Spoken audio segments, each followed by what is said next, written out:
picture this with me. A seller calls me super excited, tells me they just finished renovating their house and are ready to list it.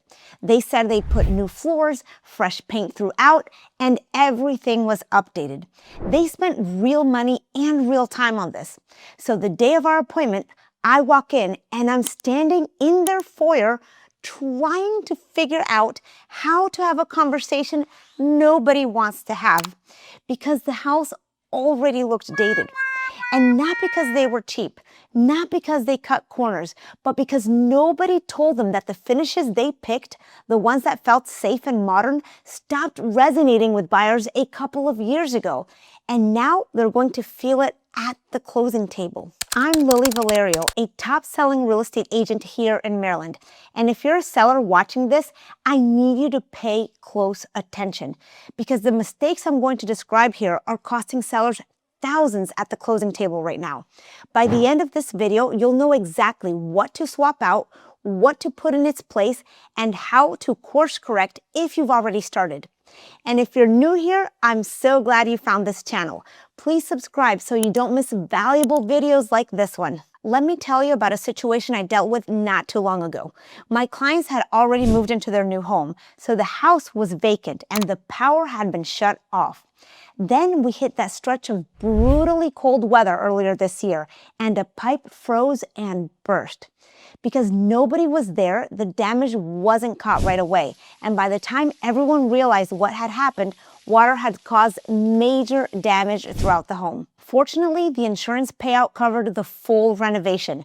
I'm talking about new floorings, new tiles, drywall repair and paint, cabinets, the whole thing. So this was not a budget problem. They actually had the opportunity to make smart choices before selling. The problem was that every single selection was based on their own taste without considering what today's buyers are actually responding to. And I get it. Most people aren't interior designers. You go to the flooring showroom, you see what looks current to you, and you pick it. The issue is what looked current in 2020 reads very differently in 2026. They put 12 by 18 white porcelain tiles in the foyer, gray LVP throughout the whole main level, black hardware against white cabinets, gray carpet in the bedrooms, gray walls. Every choice came from that same cool high contrast playbook. And stacked together, the whole house felt cold and heavy from the moment you walked in. Here's what buyers do. They can't always tell you exactly why a space feels off. They just feel it. The gray floors, the gray carpet, the cool tile, the black hardware, individually, none of those are automatically a deal breaker. But together, they created that cold, high contrast look that buyers are moving away from. Technically, fully renovated, everything is brand new, but emotionally, it didn't feel current. So the house sat longer than it should have. A price reduction followed. And the frustrating part is that the budget was never the issue. The selections were. So let's get into the actual swap list. The same dollars that went into that renovation could have produced a completely different result at the closing table. The choices are what made the difference, not the amount spent. Here's what those right choices actually look like. First, gray LVP. If you're still choosing floors, skip gray entirely. Honey oak, light walnut, soft beige, warm grayish tones. That's where you want to be. No shine, no gloss if you're refinishing natural hardwood floors, just a matte finish that reads more like actual wood. Warm toned flooring is what buyers are responding to right now. And it's not just chasing a trend, it's a correction back toward what most people actually want to live with today. Now, if you already have gray LVP flooring, do not rip it out. Definitely keep it, but warm up everything around it. A warm toned area rug in the main living space, wall color that leans warm, and a wood accent somewhere visible. It can be a console table, dining chairs, a floating shelves, or just something natural. One paint color I often recommend in this gray situation is Sherwin-Williams Modern Gray. I know the name sounds counterintuitive, but it reads more like a soft, warm gray with taupe underneath. And it bridges the gap between that cool gray floors and a warmer, more current feel. You don't have to replace the flooring. You just have to stop everything around it from reading cold. Second, wall colors. I say this as someone who used Repose Gray from Sherwin-Williams everywhere for the past 10 years. I used it in condos, townhomes, luxury homes of all sizes. It was reliable, it worked, and it looked good in almost every space. But that's exactly the problem now.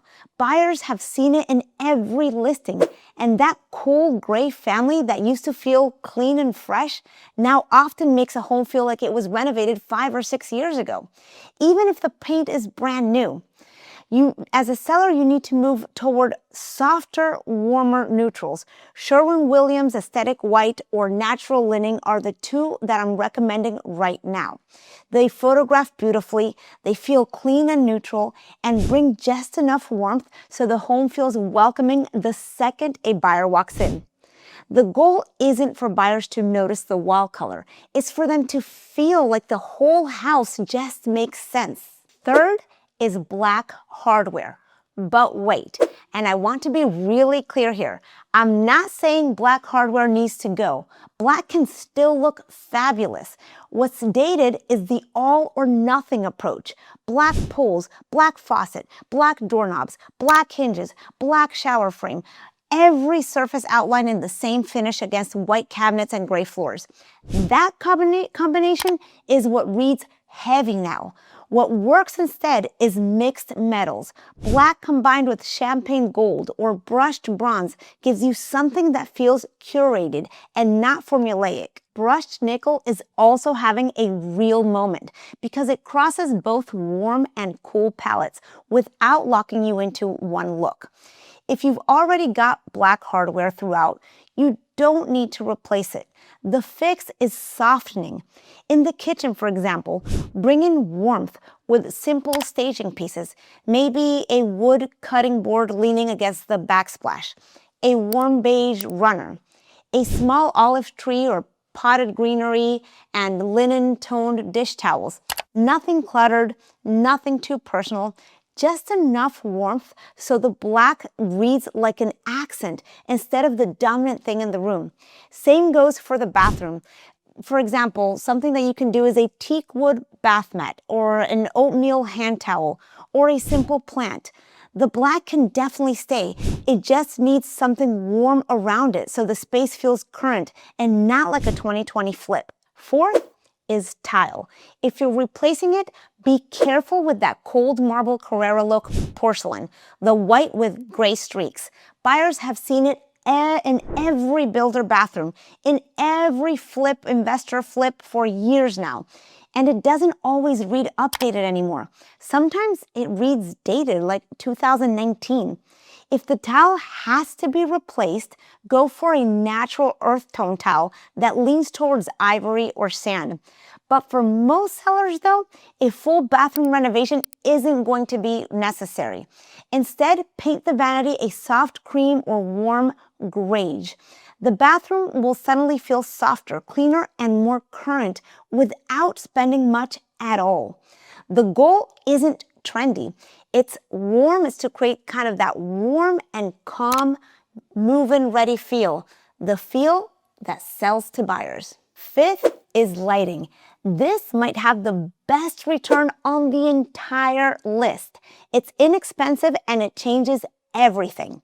Start with the bulbs. Swap any harsh lights in your house or any cool bulbs for warm 3000K ones. That single change takes a room from feeling cold and clinical to warm and inviting. It costs almost nothing and it takes a few minutes, maybe an hour. Then add one small layer of light, a wireless sconce, a lamp in a corner, or a plug-in or battery-operated puck light tucked behind a plant. Because buyers don't consciously notice lighting, but they always feel it. A beautiful ceiling full of expensive recessed lights on the wrong bulbs feels like a dentist's office. But soft, layered light feels like a home someone actually wants to live in. And that translates directly to higher offers. 6 is carpet. 9 times out of 10, it needs to go. Not because it's stained, but because it's worn. You feel it the second you step on it. Thin, tired, and buyers feel it too, even when they can't name it. Worn carpet reads as neglected, and that perception costs money at the closing table. Fresh carpet signals clean, cared for, move-in ready. But here's where sellers make the mistake every single time. They pick dark carpet thinking it'll hide dirt and hold up longer. I get the logic, but it's the wrong logic when you're selling. I've actually coached my carpet guy on this. I tell him, if a seller leans dark, get me on a call immediately, because light, warm beige or off-white is the only answer. It makes rooms just feel larger, brighter, and more inviting. And dark carpet does the opposite. And it photographs poorly, which means it's already working against you before anyone sets foot inside.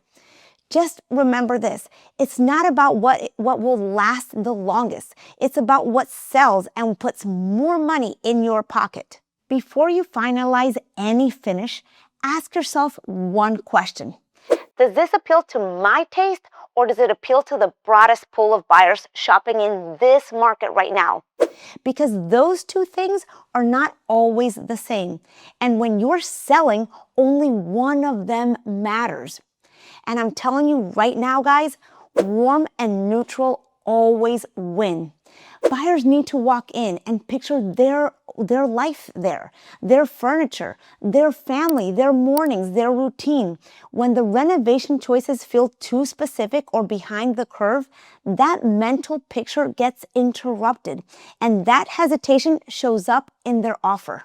The sellers who walk away with top dollar treat this like a business decision, not a home improvement project. You're not decorating for yourself. You're merchandising for a buyer you haven't met yet.